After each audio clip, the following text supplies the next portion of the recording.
Bonsoir à tous, les enfants, c'est Foot à Vision. On va parler de cette deuxième journée de cette phase de groupe de cette Coupe du Monde 2026. On va commencer, comme je l'ai dit, par vous abonner, liker, partager et commenter si vous avez remporté cette première journée et aussi vos équipes nationales ont été à la hauteur de vos précisions. Dites-moi en commentaire. Et on commence tout de suite par le groupe A de cette deuxième journée, par le Mexique, Corée du Sud.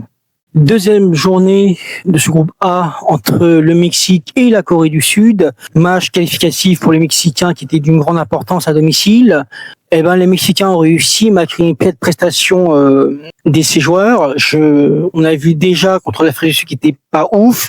Là, sur ce deuxième match, le Mexique a réussi grâce à une boulette des Sud-Coréens. Là, quand je revois le but, je ne comprends pas pourquoi le gardien coréen a relâché le ballon. Et là, les Mexicains ont pris cette erreur comme une boulette. Ils ont saisi l'occasion. Je m'attendais à un match nul. Non, très déçu de la part de la Corée du Sud, qui avait fait une bonne sensation contre la République tchèque.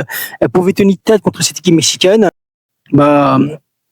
Voilà, elle attendra au prochain match de se qualifier dans cette compétition des 16e de finale, que le prochain match de la Corée du Sud, ce sera l'Afrique du Sud.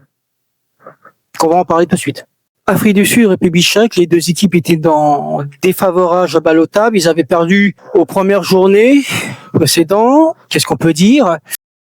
Les deux équipes ont fait match nul. Même constat qu'en première journée, la République tchèque a marqué en premier dès les 5 premières minutes. Même si l'Afrique du Sud a été en possession, ils ont mis des pressions, ils n'ont pas réussi à marquer. Jusqu'à ce que un joueur tchécois fasse une faute dans la surface à la 85e minute et l'Afrique du Sud égalise ce penalty. Excellent résultat pour l'Afrique du Sud. Pourquoi je dis ça ? Parce que le prochain match de l'Afrique du Sud, ce sera contre la Corée qui avait perdu contre cette équipe mexicaine. Et c'est là où, au dernier match, décidera si l'Afrique du Sud battra la Corée du Sud, qui en ce moment, d'un point de vue fédération, sans en conflit, ça peut profiter à l'Afrique du Sud, cet avantage mental que n'ont pas les Sud-Coréens. Si on regarde au classement du groupe A, le Mexique est en tête avec 6 points, c'est-à-dire que le Mexique est le premier qualifié. Le deuxième, c'est la Corée avec 3 points. Le troisième, c'est l'Afrique du Sud avec 1 point et la République tchèque avec 1 point. Voilà, on se retrouve aux troisième journée qui sera qualifiée. Suisse, Bosnie-Herzégovine. La Suisse devait se remettre impérativement à gagner après le match nul désastreuse contre le Qatar à la dernière seconde. Chose faite en ces fins de seconde période, malgré la possession pendant plus d'une heure. La Suisse n'a pas trouvé la phase. Jusqu'à la 78e minute, les Suisses marquent et mettent 4 buts en cette fin de cette seconde période. Je me demande pourquoi les Suisses ont attendu en cette fin de seconde période pour gagner. Je pense que les Bosniens ont craqué, ils n'ont pas pu tenir coup. Les Bosniens ont attendu avoir un match nul pour gagner leur deuxième point. Non, pas du tout. Ils sont pris même un rouge à la 80e. Les Bosniens vont jouer leur survie dans leur prochain match contre le Qatar. Est-ce qu'ils vont-ils se qualifier ou pas ? Chose faite parce que le Qatar n'a plus son destin en main, chose qu'on va en parler tout de suite parce que là, je m'attendais pas à ça contre le Canada.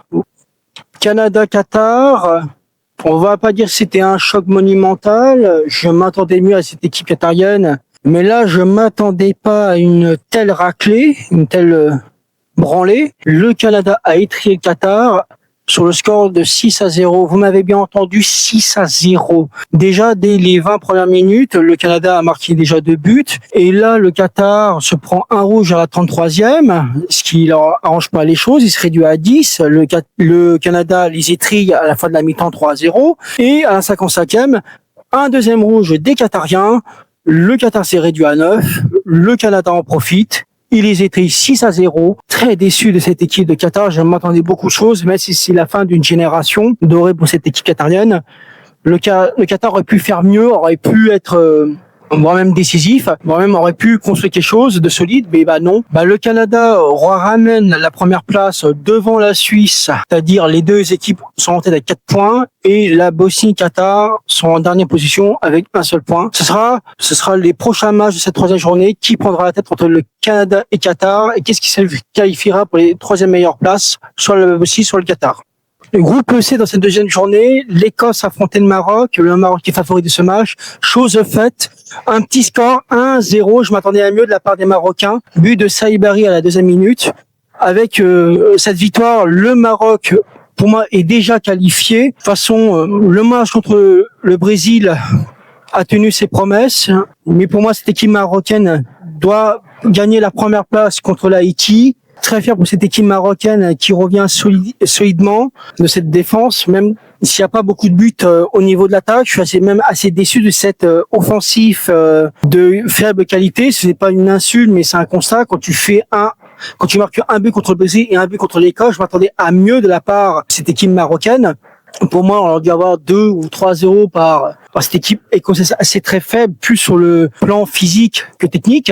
Mais au moins, félicitations aux Marocains, vous êtes qualifiés au prochain tour. Bravo à vous, j'attends de voir plus dans cette compétition ce que vous allez valoir dans les phases d'élimination directe et j'espère que vous serez dans la première place. 2e journée de ce groupe C, le Brésil affronte l'Haïti.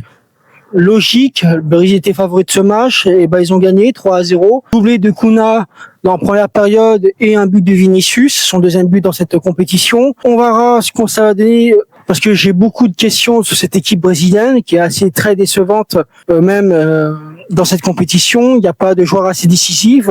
Je pense que pour moi, on verra ce que ça va donner dans les 16e de finale. Même si avec ce match, le Brésil est déjà qualifié. On verra s'ils vont battre la première place dans ce 3e match qui sera contre l'Écosse. Et on verra ce que ça va donner après, parce que pour moi, je ne sais pas ce qu'il va proposer en termes de jeu, mais je suis pas surpris du tout que cette équipe de Brésil ait cette équipe haïtienne qui méritait mieux. Alors si on regarde dans le score, c'est le Brésil qui est en tête, le 2e le Maroc, le 3e l'Écosse et le 4e Haïti. Premier match, c'est groupe D, match choc entre les États-Unis contre l'Australie. Je m'attendais à une victoire assez étrakante les Australiens, malgré le premier match contre la Turquie qui a fait une bonne sensation. Et j'ai été même très déçu.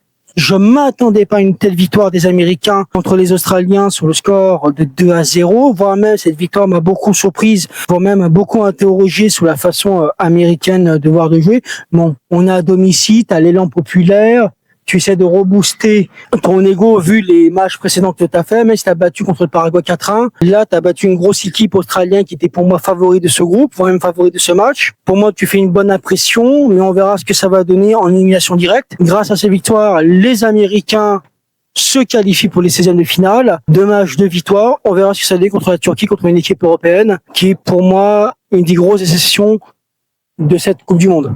Alors, c'est assez bizarre dans ce match entre la Turquie et le Paraguay, 2 équipes qui devaient remonter la pente. Je vais pas vous mentir, je suis même assez très déçu de cette équipe turque, qui pour moi aurait dû gagner ce match pour se relancer dans la compétition. Je vais même demander 2 stats. 1 carton rouge à la 47e, parce que le Paraguay s'est pris un rouge, bêtement, et les Turcs ont fait 63 tirs en 2 matchs. Il y a eu 0 but. Vous m'avez compris que les Turcs ont complètement perdu ce match contre une équipe inférieure à elle, voire même qui était en infériorité numérique. Non seulement tu avais les moyens de gagner, mais tu arrives à te perdre en infériorité numérique sur le score bêtement de 1-0. Où tu as vu ça? En plus, tu te prends un but dès les premières minutes du jeu, à la 2e. Qu'est-ce qui s'est passé, les Turcs? Là, vous êtes éliminés de la compétition. Oui, vous avez sauvé les honneurs au 3e match, mais qu'est-ce que ce putain, mon Dieu, il faut vraiment se remettre en question. 2e journée du groupe E, on va parler en premier de l'Équateur, Curaçao. Je m'attendais à mieux de l'équipe équatorienne. Elle m'a encore déçu. Elles ont fait match contre une équipe très faible, cette Curaçao, équipe caribéenne. Je vais pas rajouter grand chose. Est-ce que l'Équateur va se qualifier? Parce que le prochain match sera contre les Allemands. Autant vous dire que ça va être compliqué pour se qualifier pour eux. Pour moi, ils avaient le match en main, très facile. Après la contre-performance contre la Côte d'Ivoire, là, il faut une autre contre-performance contre une équipe caribéenne. Est-ce qu'on peut dire que l'Équateur est-il malchanceux ou est-il incapable de marquer autant de buts? Est-ce que ils ne peuvent que de se défendre? Telle est la question de cette équipe sud-américaine qui m'a énormément déçu. Prochain match contre l'Équateur, tout va être décisif, sera contre les Allemands. Et on va parler d'eux d'ailleurs. 2e match de ce groupe E, je suis très écœuré de la prestation allemande. Quand même, cette victoire dégueulasse, mais ils ont été pragmatiques, c'est les Allemands Pour moi, c'est le meilleur match de la Côte d'Ivoire que j'ai vu jusqu'à maintenant. Pour moi, la Côte d'Ivoire aurait dû gagner, aurait dû laminer l'Allemagne. Ils menaient 1-0 et ils sont fait éliminer dans les 10-20 dernières minutes de ce match. La Côte d'Ivoire, elle a mené à fond, elle a été courageuse, elle a été battante, elle a dominé tout au long du match, mais elle n'a pas été capable de défendre ses cages. Après l'exploit fait contre l'Équateur, je m'attendais à une qualification historique de leur part. Et ben non, ils ont perdu contre les Allemands, 2-1. C'est pour ça que je dis que c'est une défaite assez écœurante, mais dans le bon sens du terme. Et je m'attends mieux de la part de la Côte d'Ivoire. Voilà, dommage. Avec cette défaite, ils finissent deuxième avec 3 points, mais l'Allemagne est qualifiée avec 6 points et Curaçao et Équateur finissent troisième et quatrième avec 2 points et 1 point. Groupe F, deuxième journée, on va parler du Pays-Bas-Suède. La Suède avait triqué la Tunisie 5-1. Elle s'est fait triquer elle aussi par ce même score, mais par les Hollandais. C'est-à-dire, t'as fait un exploit, t'as fait une hécatombe, et tu reprends une autre hécatombe, c'est-à-dire reviens à la case départ, pas avant à la case prison. Vous me comprenez, vous voyez mon métaphore, mais les Suédois auraient dû faire mieux, auraient dû être plus présents sur ce match. J'avais l'impression que il se fait valser par les Hollandais qui n'ont pas été ouf non plus, même s'ils ont mis un 5 buts. Au niveau offensif, les Hollandais sont très là, ils dominent largement les résultats, mais je m'attendais à plus de la part des Suédois, mais au moins, Pays-Bas, 7 buts en 2 matchs, c'est cohérent, c'est logique. Ils auraient dû faire ça contre les Japonais, malheureusement, ils ont que 4 points. Chose que j'avais dit sur la Tunisie dans ce deuxième journée de ce groupe F a été prévenu, tes adversaires ont compris que c'était trop faible, et le Japon ne t'a pas raté. Ils t'ont étriqué 4-0. La Tunisie n'a pas été bon dans ce match, n'a pas été bon du tout dans cette rencontre. La Tunisie, une grosse déception de la Confédération africaine. Elle n'avait aucune chance. La crise était là, l'abcès est éclaté, les dégâts sont là, sont importants. Tu pouvais rien faire de ce match-là et la fédération tunisienne doit prendre des solutions concrètes parce que en changeant d'entraîneur, tu mets Hervé Renard, et c'était pas la solution non plus. Voilà, et qu'est-ce qu'on peut dire que la Tunisie est éliminée de ce mondial. C'est décevant, c'est affligeant. Deuxième journée de ce groupe G, on va parler de nos amis les Belges qui devaient se relancer après le match contre l'Égypte. Et ils ont encore fait le même score, 0-0 contre l'Iran. Disons que les Belges, c'est pas ouf non plus avec l'entraîneur Rudi Garcia, mais 0-0, tu menais en possession, tu te prends une carton rouge à la 66e minute. Bon, déjà il y avait un but annulé de Taremi iranien à la 27e. Tu domines, tu joues en infériorité numérique. Qu'est-ce qui s'est passé? L'Iran t'a porté de main. La Belgique, comme je l'avais dit, n'est perdue de sa superbe. On veut être cohérent. Ils vont gagner contre la Nouvelle-Zélande parce qu'ils sont fait éclater par l'autre équipe en face. On parlera plus tard. Mais les Belges, ça rassure pas du tout dans cette compétition. Je pense qu'il y a un problème dans les esprits des Belges. Il faut se poser des questions, voire même quel est l'avenir du football belge. Là est la vraie question. Deuxième match de ce groupe G entre la Nouvelle-Zélande et l'Égypte. Qu'est-ce qui s'est passé? L'Égypte attendait un résultat après le match nul qu'elle a fait contre l'Iran. L'Égypte, qui avait fait un très bon nul contre les Belges, espérait avoir une victoire. Et le résultat est là, on va en parler. La Nouvelle-Zélande commence à marquer un but dès la 12e minute. Elle domine, elle essaie de remarquer un deuxième, jusqu'à ce qu'elle craque à la 60e minute, une égalisation de l'Égypte, et à partir de ce moment-là, elle s'est complètement effondrée en de seconde période, à la fin du match, grâce à un but de Mohamed Salah et aussi pas décisif qu'il a fait à Trezeguet. Oui, la Nouvelle-Zélande s'est effondrée contre l'Égypte, 3-1. L'Égypte a gagné son premier match en Coupe du Monde. C'est un moment historique pour l'Égypte, qui est le plus titré en Coupe d'Afrique des Nations, qui est pour moi un des pays que j'attends beaucoup plus sur cette Coupe du Monde. Surtout pour moi, c'est les équipes africaines que j'attends le plus. Je veux voir leur niveau contre les équipes sud-américaines et européennes, parce que je vais en parler de ma théorie à la fin. Et ça fait plusieurs mois, je répète que l'Afrique va dominer ce nouveau siècle footballistique dans les années qui viennent. Aussi, on regarde au classement de ce groupe G, l'Égypte est en tête, la Belgique est deuxième, l'Iran est deuxième, à égalité avec la Belgique, et la Nouvelle-Zélande, on va dire qu'elle est complètement éliminée de ce tournoi avec un point. Je ne les vois pas vraiment se qualifier au prochain match. Premier match de ce groupe H dans cette deuxième journée, on va parler de l'Espagne qui a étriqué l'Arabie Saoudite après sa grosse déception au premier match nul contre le Cap-Vert. L'Espagne a complètement étriqué cette équipe saoudienne qui est la plus faible du groupe. 4-0, pas grand chose à ajouter. Le boulot a été fait. L'Espagne commence bien sa compétition. Si on regarde bien sur cette rencontre, les 4 buts ont été marqués en première période avec un but de Yamin Lamal à la 10e minute, Oyarzabal un doublé à la 21e et à la 24e et un contre son camp de Altag Bakti. Il n'y avait pas grand chose à dire. C'était logique. C'est tout.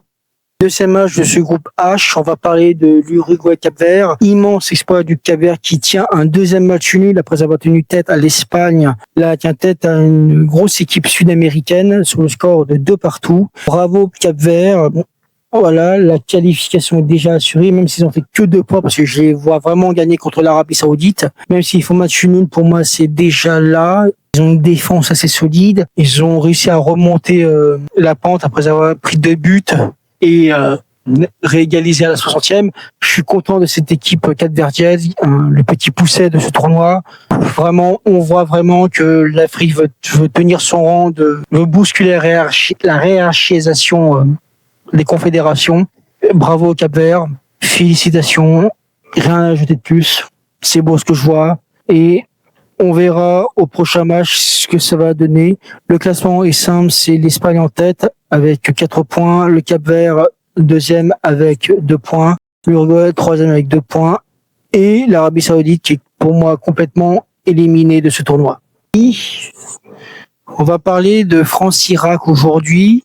Logique, la victoire, et c'était certain pour l'équipe de France, chose qui a été faite, doublé de notre dictateur Kylian Mbappé Mobutu, un doublé magnifique, et un but de Mbélé en fin de match. Kylian Mbappé marque 4 buts sur cette compétition de cette Coupe du Monde. Ousmane Dembélé, notre duc de Paname, marque aussi enfin dans cette Coupe du Monde. L'Irak n'avait aucune chance. Deschamps a fait du bon travail.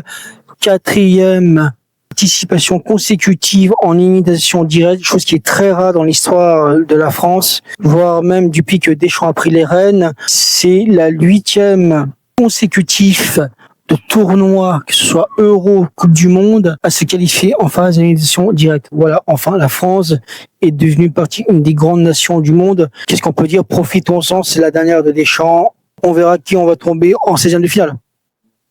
Deuxième match du groupe I que j'attendais le plus entre la Norvège et le Sénégal, 2 équipes assez proches de nous, on va dire favoris pour le Sénégal.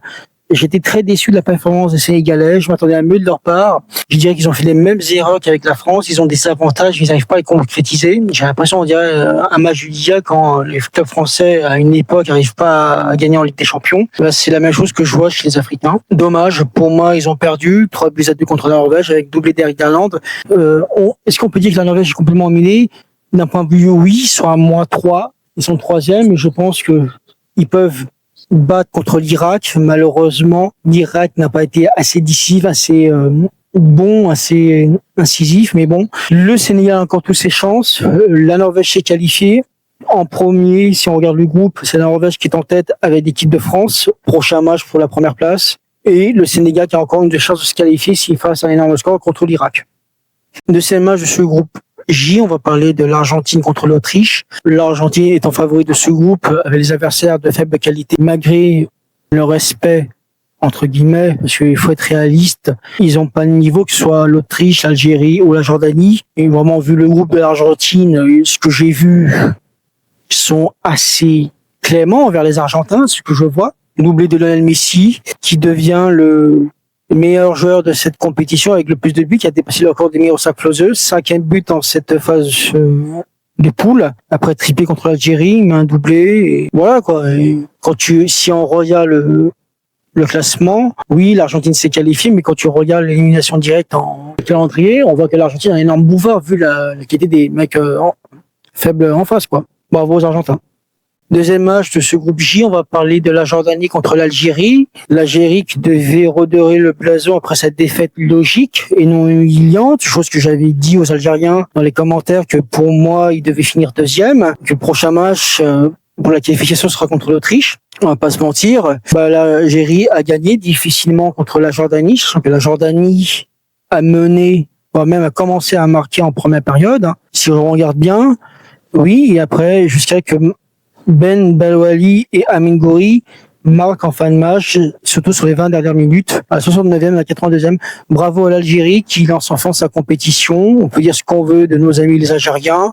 Certes, ils ont une équipe assez vieillissante, mais au moins le boulot est là. J'attends de voir ce que ça va donner contre l'équipe d'Autriche. J'espère qu'ils feront pas genre le même coup de oui, on a été blessé en 82, on aura la même revanche. Mais bon, connaissant les Algériens. Match de ce groupe K, on va parler du Portugal contre l'Ouzbékistan. Le Portugal était favori sur ce match après sa contre-performance contre le RD Congo. Mais c'est normal si on regarde les matchs des phases de poule pour le Portugal. Ils ont été très mauvais, ils n'ont pas été très confiants. Le score était logique, 5-0 avec un doublé de Cristiano qui devient meilleur buteur en phase de groupe de Coupe du Monde avec 10 buts. Qu'est-ce qu'on peut dire là-dessus? L'Ouzbékistan s'est très bien battu, mais ça n'a pas suffi. Portugal, avec cette victoire, relance sa qualification, mais qui rassure pas du tout. Moi, je dirais même, je suis pas rassurant du tout, surtout le milieu de terrain, vu ce que j'ai énormément critiqué Vitinha et João Neves. Qu'est-ce qu'on peut dire de plus? On est très frustré par cette équipe de Portugal qui a des qualités, qui n'a aucun esprit collectif. Malheureusement, certes, ils sont favoris, mais comme d'habitude, les Portugais, on se pose beaucoup de questions, quoi. Deuxième match de ce groupe K, on va parler de République démocratique du Congo qui affrontait la Colombie. La Colombie qui jouait sa qualification pour ce 16e de finale. Chose de faite, la Colombie qui en part très peu mais qui fait énormément de dégâts. Après avoir battu l'Ouzbékistan, et la Colombie gagne contre cette magnifique République démocratique du Congo sur le but de 1-0 à la 80e minute. Très décevant. Pas par la frustration, voire même par le côté négatif, mais parce que je m'attendais à une victoire de cette République démocratique du Congo qui méritait mieux. Ils sont très bien battus sur ce coup-là. C'est une défaite assez, comment dire, sans être vexant, voire même frustrante. Voilà, c'est ça, ou voire même une défaite qui est amère. Voilà. Si on regarde bien au classement, la Colombie s'est qualifiée avec 6 points, le Portugal a gagné avec 4 points, la République démocratique du Congo avec 1 point, l'Ouzbékistan qui est éliminé. De toute façon, si on regarde bien, le choc, ça a duré Portugal et Colombie. Et pour moi, la République démocratique du Congo peut se qualifier s'il tape l'Ouzbékistan, qui finira peut-être meilleur troisième. Dernier groupe de cette deuxième journée, on va parler du groupe L. On va parler de nos amis des Anglais, qui devaient affronter le Ghana, qui devaient se qualifier contre cette équipe ghanéenne, qui est pas terrible, qui est pas bon du tout. Et ils ont fait match nul, 0-0. Et visiblement, nos amis les Anglais savent pas jouer comme d'habitude. C'est pas la nouveau, c'est pas la première fois qu'on les voit parler. Ça fait bientôt presque 7-8 ans qu'ils font de très bons résultats, malgré la piètre qualité du jeu de cette équipe anglaise. Tu arrives à faire un match contre une équipe africaine qui pouvait être à portée de tes mains. J'ai l'impression que tu choisis tes matchs quand tu choisis tes chemises. Chemise à carreaux assez horrible d'ailleurs. Mais bon, c'est nos amis les Anglais, quoi. C'est beaucoup de questions et pas de réponse, quoi. Bravo aux Ghanéens qui méritent d'avoir ce match nul. Et franchement, je suis écœuré des Anglais quand je regarde leur match.